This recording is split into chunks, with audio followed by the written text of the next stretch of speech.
Welcome to the Kingdom Radio broadcast. Our guest today will be Dr. Fisher. Dr. Fisher is a clinical therapist, motivational speaker, and author who has a powerful testimony and talent to influence people to live beyond their past and reach their highest potential. Dr. Fisher's first book, Even Me, The Story of the Prodigal Daughter, delivers her testimony with transparency and allows readers to view themselves as overcomers. Her book, Survivor, A Survival Guide to Live Out Loud, will be available January 2016. She has also launched a therapeutic aromatherapy line called Release. Dr. Fisher believes she has a purpose to live, which includes assisting others with finding their purpose and encouraging them to take the steps to gain success. She also believes in God and that He has a significant assignment for every individual that He created. She speaks life to those who see themselves as underdogs and encourages those with fear, offering prayer for the individuals that need guidance through their journey. Our guest for the next hour, Dr. Fisher. Dr. Fisher, welcome to the Kingdom Radio broadcast. Thank you. Thank you for having me. You're very welcome. First off, I think it's always great to introduce our listeners to who we are speaking with. And I'd like to kind of get into your life story and make the transition to where you are now.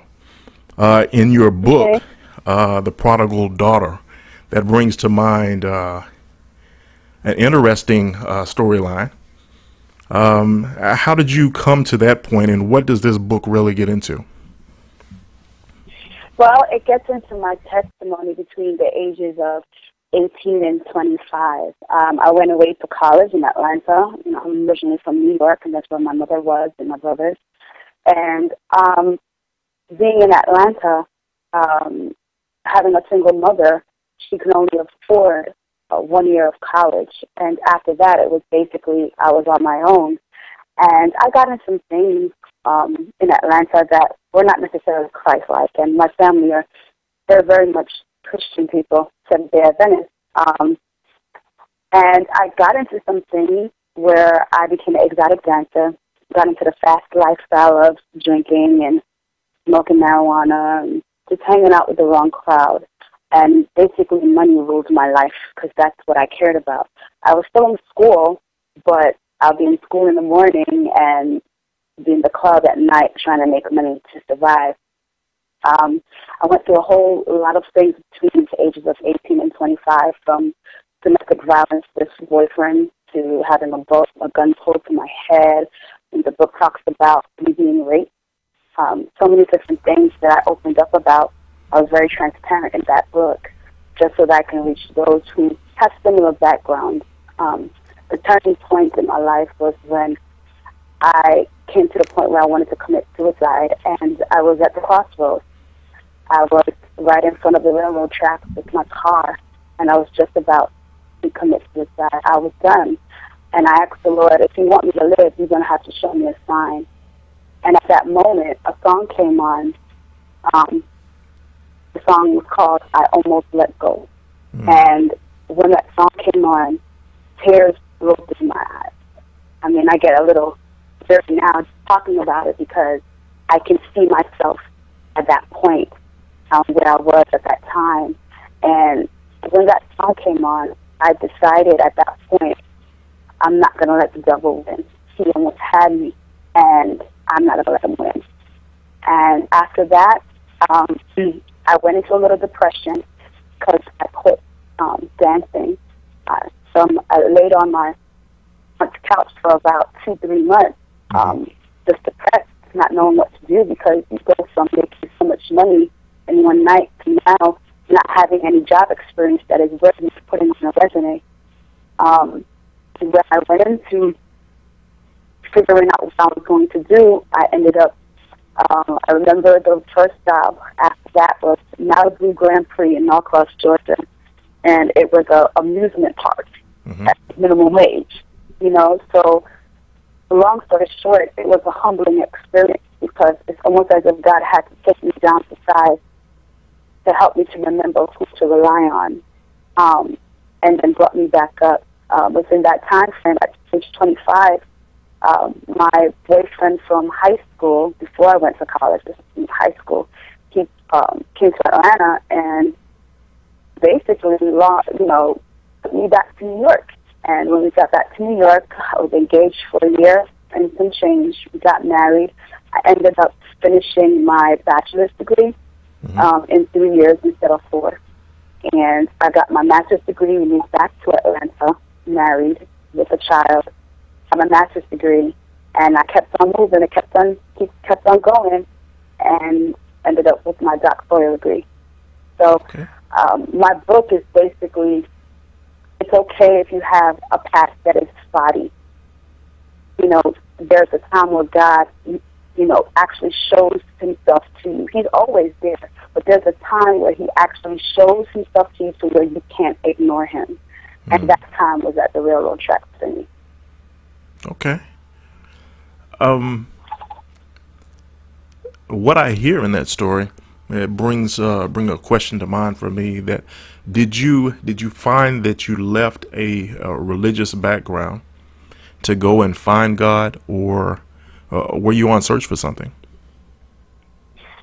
Well, it was a survival thing for me. Okay. My mother being a single mother of 3 kids, I'm the only girl and the youngest.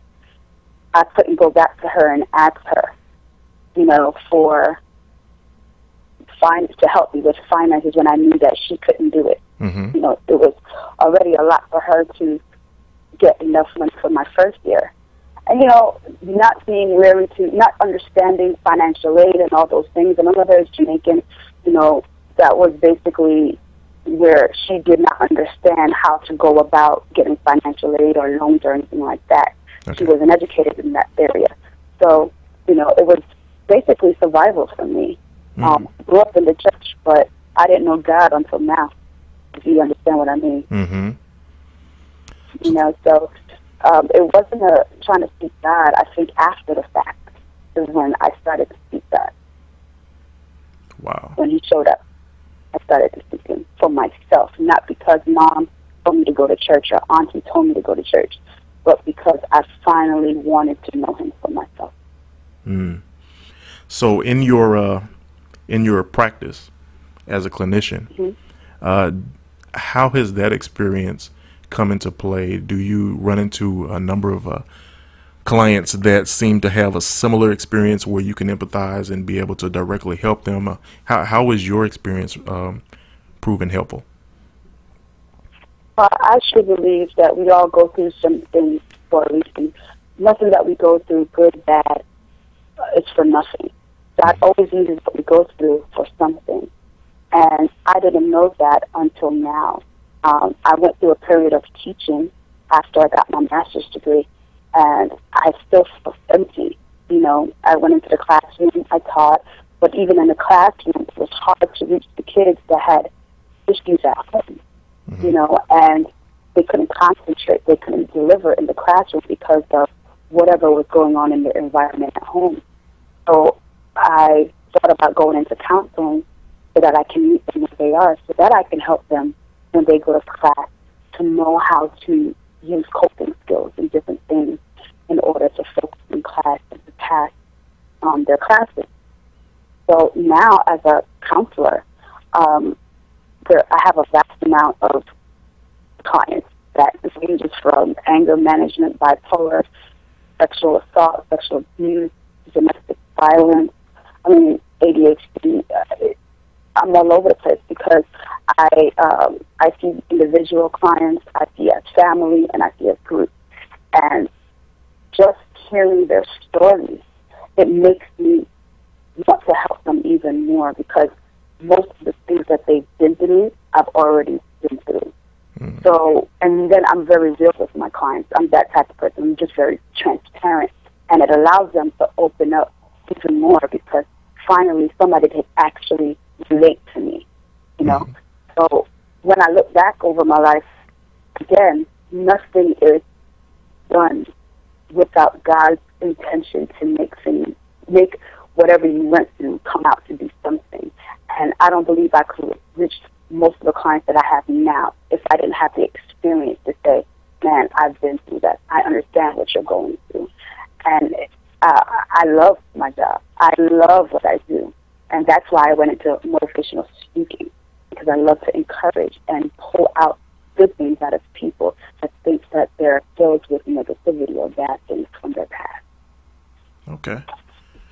I think that as Christians, and whether you be a parent or whether you be a grandparent, we look at our children and we cringe when we think that they have to go out into the world. We cringe when we think that they may be doing things that may be against God's will or against His plan, or just aren't healthy activities for young people to do. But it seems as though it's necessary to have a personal experience for yourself before you can really understand. So you're not just going through the motions, not so that you're just you're pleasing other people, but to have that personal experience, we all kind of have to go out there and get those bumps and bruises. Mm-hmm. Isn't it? It's sad. Well, it's unfortunate, but it's a necessary avenue to have an understanding and a real personal relationship with Him. Yeah. I have 3 kids of my own, and this day and age, I mean, it was bad back in my days growing up, but it's nothing compared to what they're exposed to now. Mm-hmm. And as a parent and a counselor, it helps me to, meet them where they are in their minds and in their social settings, and figure out how to approach them in a way where they don't feel attacked, but understand that mom cares about them and mom wants what's best for them without being so hard on them. Of course, we go to church every week. We have worship every night, well, except for Saturday night. Mm-hmm. But, I try to instill in them what they need to know, just like my mother did, my aunt did. Doesn't mean that it's for naught, because many of the things that I learned while I was a child, while going to church, it came into remembrance when I needed it most. The verses in the Bible that I needed, it came to me when I came out of that depression. The songs that we sung came to me when I was in my depression, and it helped me through. So when we give to our children God, we teach them things in the Bible, verses in the Bible, teach them about songs to help them remember and get through things. It may not seem like it's enough. It may seem like nothing now, but we don't know what their life entails, and they will need it in the future. So, although they will have their experiences, setting them up with the fear of God, setting them up with the things they need to know to bring them through whenever they get to that hard place is what parents basically need to do. That's my opinion. Okay. All right, we're going to take a break right quick, and we'll be back with more Dr. Kia Fisher.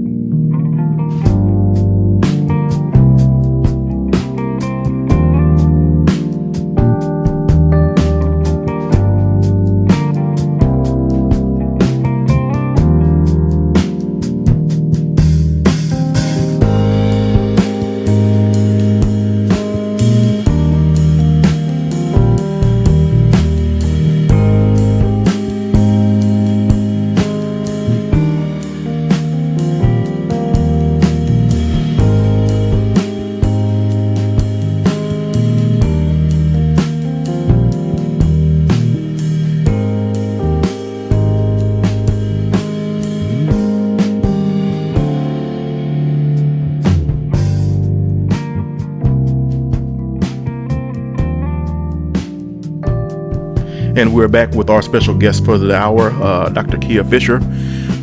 As we begin this portion, I kind of want to touch a little bit on depression, okay? Depression seems as though it's more common now than it probably has ever been. or it's always been common, but for some reason now individuals see that there's a stigma with it and don't want to address it in our lives. We kind of feel as though we have to continue to press on, fight through it because so many people are depending on us. As far as in your practice, what you've seen, what are you seeing with your clients, and is there an uptick in depression, and what are some of your recommendations to some of the clients that you've been seeing? Almost every other adult client that I have is suffering depression for various reasons. It could be poverty. It could be past military background. Could be sexual abuse and now dealing with it and not necessarily have healed from it. A lot of it has to do with past issues that have not been taken care of. What I mean by that, they never sought help whenever they were going through whatever it was in their past. And now it has come up where they think more about it. It's more on their mind. And I have a lot of clients that shut down a lot. And some can mask it very well. Then you have others that isolate themselves where they don't want to be bothered at all. And you see it where they don't want to eat. They don't want to be among people. When I was going through my depression, I didn't want to do anything. I didn't want to eat. I didn't want to speak to anyone. And even after that, when I thought I passed through that depression stage, I was so scared of trusting people. When I started to go to my church, when my husband and I got married and we were in Atlanta, and I started going to my church, people would be in the fellowship hall eating and carrying on, and I'll be in my car, sleeping or wanting to eat because I didn't want to deal with people. A lot of people didn't know that because I sang on the choir, I sang on the praise team, so it seemed like I was very much out there. But internally, I was going through that moment where I would think about what I've been through, what I did to. I felt very guilty at one point of the things that I'd done and disappointed God. So I went through that phase. So depression is very serious. A lot of people don't think it is, and you are correct in saying that many people feel like when they hit rock bottom or going through something, they just try to find ways to survive and not really call it depression and not really get help. And I find it in the African American community where they feel as though it's a stigma, and they don't want, and it's as though they don't want people to feel like they're crazy, or they don't want people to feel like they're begging help or whatever the case may be. Right. And then you have those who they don't think depression is real. They just think, oh, you're just going through a bad time. You'll get over it. So you have different aspects of how people see depression or what have you. But within my profession, usually it's talk therapy and medication if it's a chronic situation of depression. Just depends on if it's weekly, monthly, daily, to make it chronic. Some have mild where they have bad feelings, but then they get back into the swing of things, but then they go back, or it's temporary when someone dies or something like that. But chronic ones, usually medication because the nutrients are so serious. And I don't usually push medication and say, yeah, you need to get medicated. But in some instances where you're not doing anything, like I have a client that does nothing, stays in the room, angry all the time, don't connect with her kids and her husband, and she barely leaves the house. That's chronic. And sometimes medication is needed in order to switch her mood to get it to a healthier mood level. So yes, depression is very common right now. Okay. I'm going to ask something that might be a little bit unpopular, but that's okay.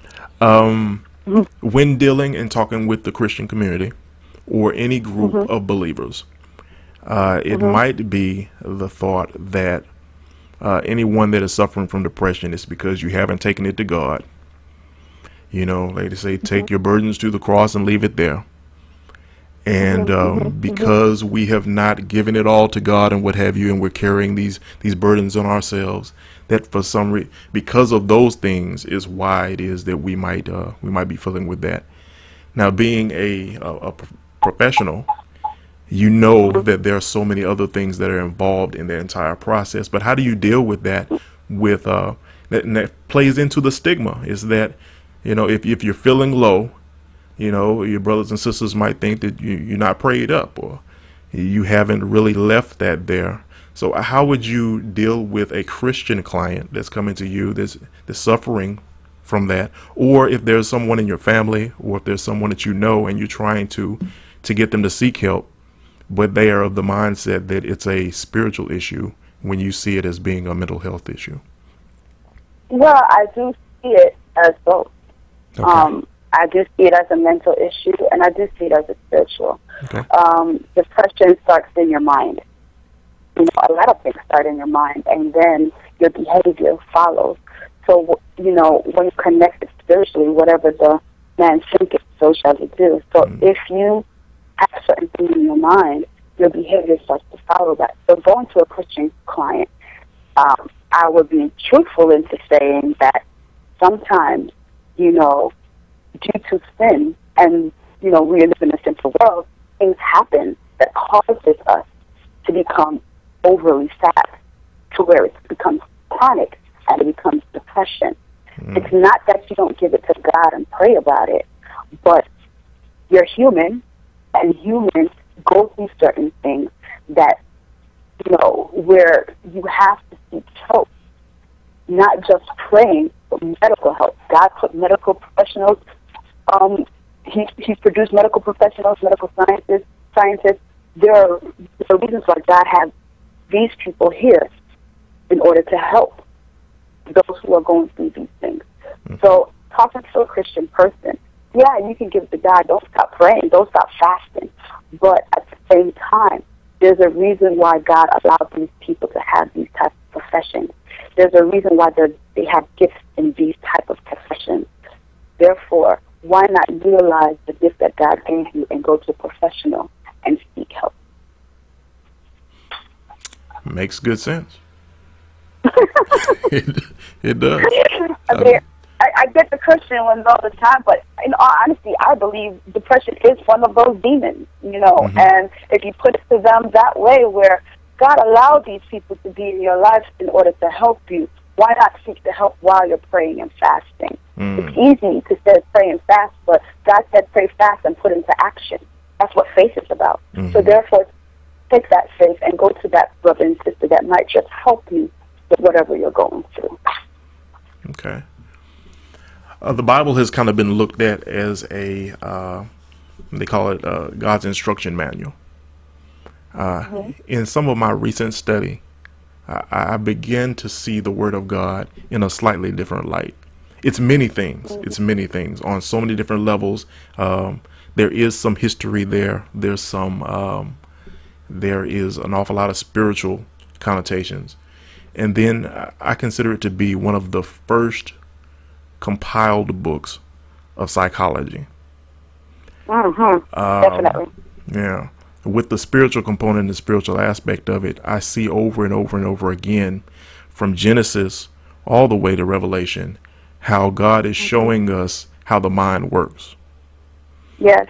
The power of creation, the ability for us to control our thoughts, to manifest what we want from the idea stage all the way into the physical reality. I'm probably not the only person that's ever seen that, but I find it really, really interesting and fascinating to be able to talk with a mental health professional, because I think that in our current culture, the mind, individuals are being bombarded with ideas of who they are. We're given false personalities. We're giving all of these different things to appease us, when in reality, we're looking at these images and saying, that's not me. And we're trying to live up to these different kind of things. And our mind is constantly trying to fit into a construct that is foreign to us. And I think that the Bible, the Word of God, is so instructive in showing us, and you talked about as a man thinketh in his heart, so is he.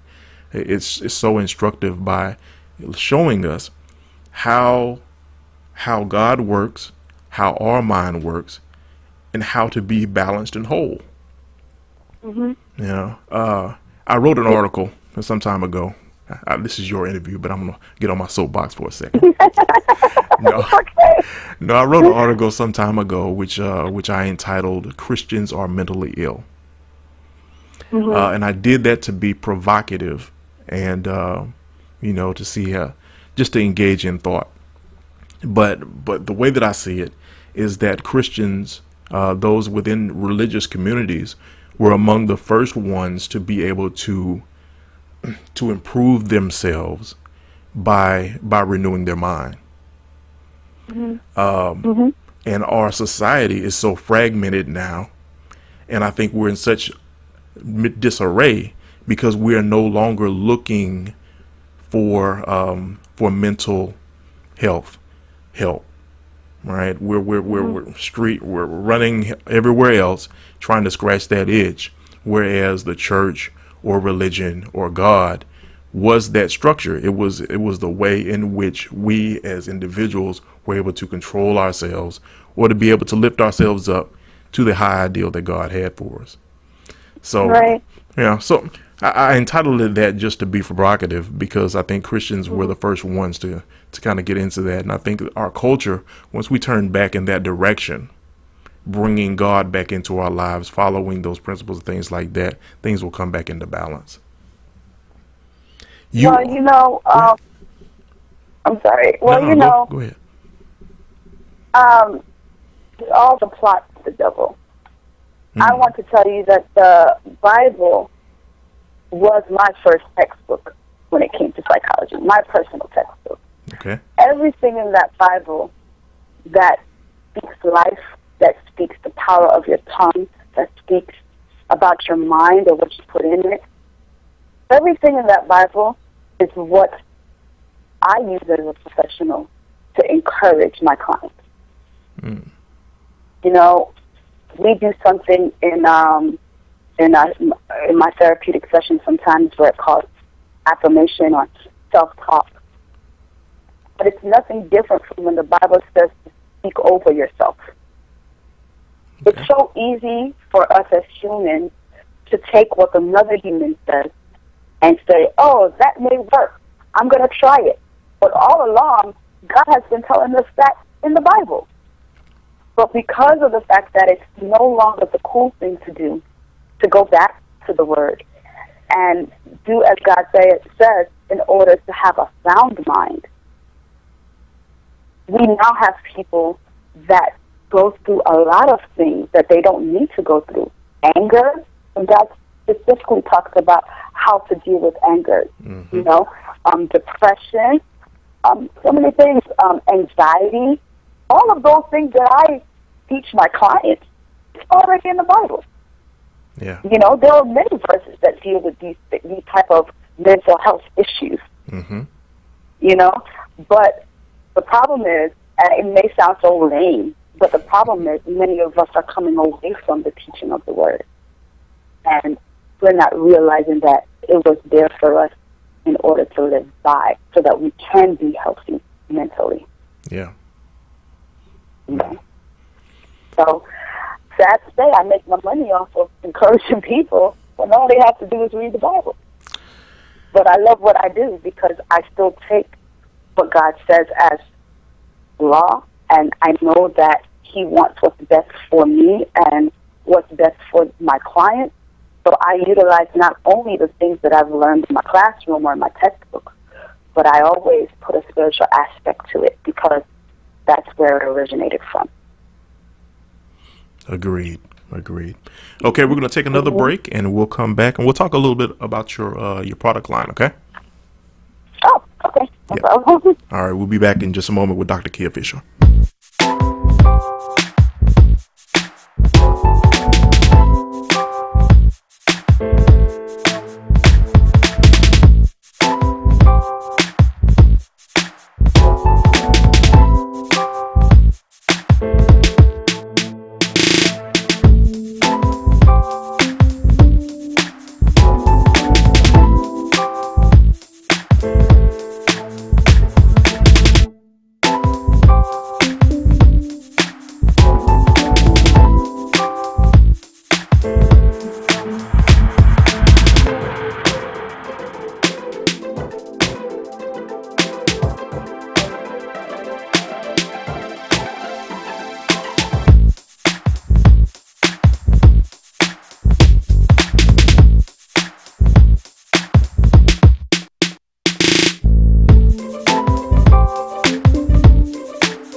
Okay, and we're back with Dr. Kia Fisher.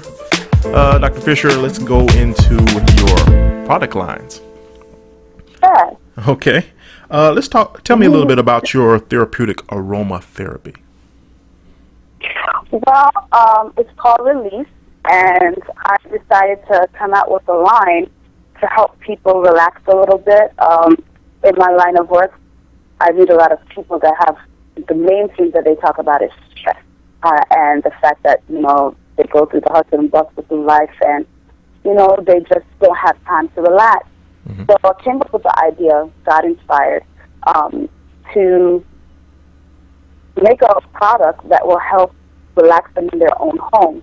So what is on the product, the Release line right now only has 2 products at this moment. And it's the shea butter souffle, which is like a whipped butter, and that's for your body, your lotion. And then you have the milk and honey soothing body soap, which is a body wash. And both products stimulate the senses with essential oils. And the oils that we use, lavender, lemongrass, sweet almond oil, vitamin E for moisturizer, and just to revitalize the body. So this is something I'm excited about. Guys just gave it to me and said, hey, you're a therapist. You want people to relax. You want people to feel good about themselves. So why not go ahead and do an aromatherapy line? Because that is therapeutic. So I went ahead and listened to the spirit. I researched it, and we have Release. Okay. Now, Release can be, it's not just for women. Men can utilize this as well. This line right now is for women. We are in the process of making a line for men. What we plan to do is every season come out with a different type of body wash, different type of body butter, which is, and also candles and aromatherapy oil. So the first 2 that just came out, we just released it on Sunday, October 4th, and it's still in the making of other things, but right now those are the 2 products that we have right now. Okay, so if I wanted to get my hands on this for the women that are in my life, how do I go about doing that? Okay, our website is launching this week, but at this point, what we're telling people to do is email Dr. Kia Fisher, that's DRKIA Fisher, FISHER, at gmail.com for your order, or Halo, HALO 78A at MSN.com. Halo 78A as an apple at MSN.com. But the website will be launching this weekend for the products where you can also purchase online. That's great. Okay. I'm definitely going to check that out. Now, even though you say it's only for women. Well, my husband used it, and he liked it. I mean, See. He liked it because it's all natural, So I guess, but, some men don't want to smell like, therapeutic oils. So we might have to put something in there for the men. Right. Well, maybe it's okay for an hour to smell like a woman.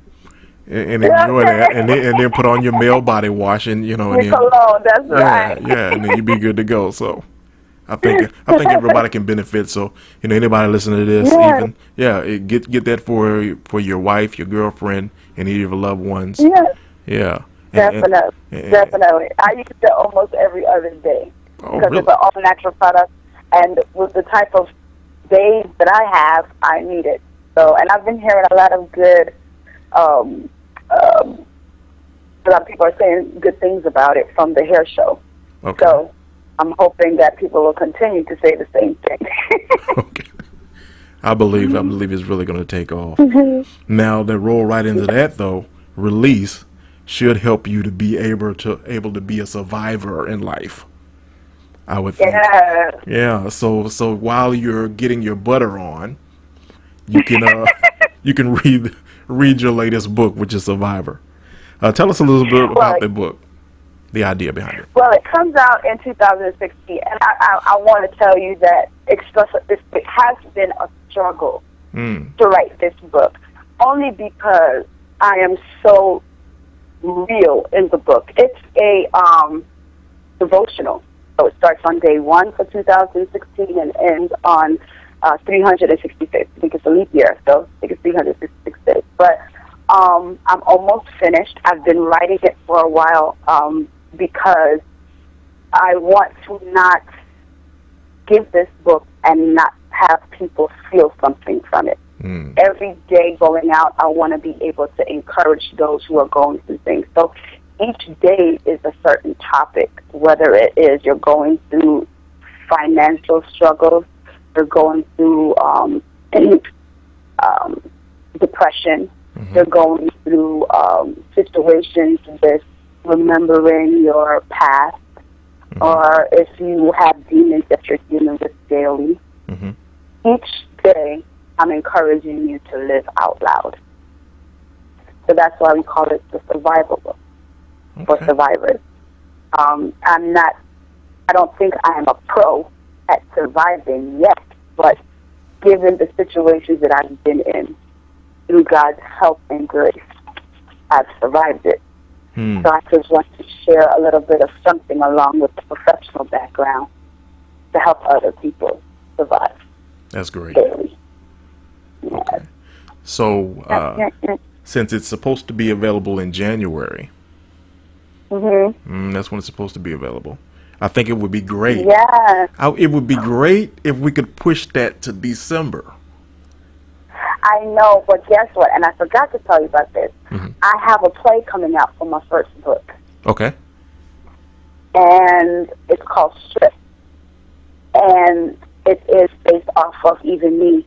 And that play is going to debut in January. Okay. So I wanted to hit it 2 times. You know, the book and the play together the same month. Okay. So yes. Yeah. So I would love for it to come in December, but so much is going on, and that's why I didn't do January 1st, January 2nd as a devotional. If you never get the book, you can start on day 1. Okay. That's man. You are busy. You are definitely busy. No complaints. I praise God because it didn't have to go this way. Okay. When was your last motivational speaking engagement that you were on? Well, the last one I was on, I'm going to call it that, was the hair and body components. But there I just basically encouraged people to love themselves. Many times we put people before ourselves, especially as women. I was speaking with women, and many times we put people before ourselves. We wear many hats.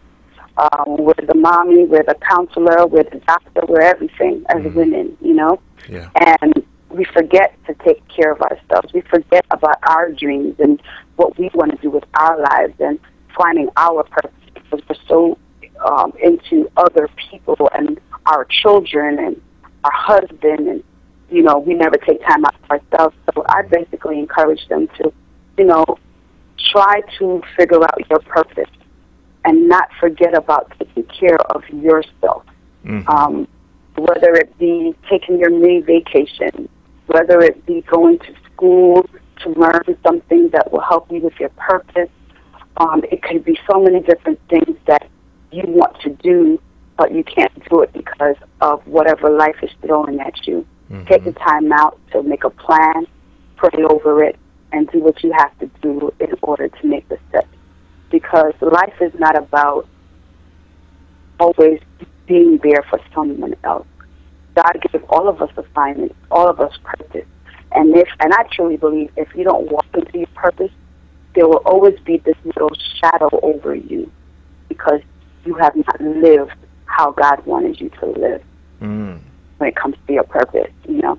So I just encourage them basically to love themselves enough to do what they got to do for themselves. Wow, I wish I could have been there to hear that. I got a little tidbit. Okay, so if we wanted to book you for a speaking engagement, or how would anyone get in contact with you for that? The same email address? Same email address, and also my telephone number, 770-298-6366. 6322. 770-298-6322. You can also go on Facebook under Dr. Fisher Ministries, as well as Kia Fisher, as my also personal page, and always inbox me if you want to. I've got a lot of gigs like that, a lot of speaking engagements like that, where people just saw me on Facebook and asked if I could speak at their engagement. So I take a lot of appointments that way as well. And the email address is drkiafisher@gmail.com or halo788@msn.com. Okay. So all you guys out there, if you ever want to book Dr. Fisher, hit her up on Facebook. Just make sure you get her at the email. You got the phone number. We're going to have a link to all of this information on our site, as well as in the audio and the video that goes along with this. So you'll always be able to follow up with our guests, especially Dr. Fisher. Dr. Fisher, I appreciate the time that you have given us today to be able to speak with you. Thank you for having me. Oh, it's been a blessing. It's been a blessing. I foresee a couple of more visits with you. Amen. A couple of more counseling sessions. No problem. But it's definitely been a pleasure. It's been a blessing. I wish you all the best with your book upcoming, with the books that you already have out, Even Me, the story of the prodigal daughter. I encourage all my listeners to get that one. And the aromatherapy release. You need to get some of that. I'm going to get some of that. That's great. Wonders, So, Dr. Fisher, thank you so much. You're very welcome. Glad to have you, and glad that our guests were able to tune in and listen to this broadcast of The Kingdom, and we'll see you next time.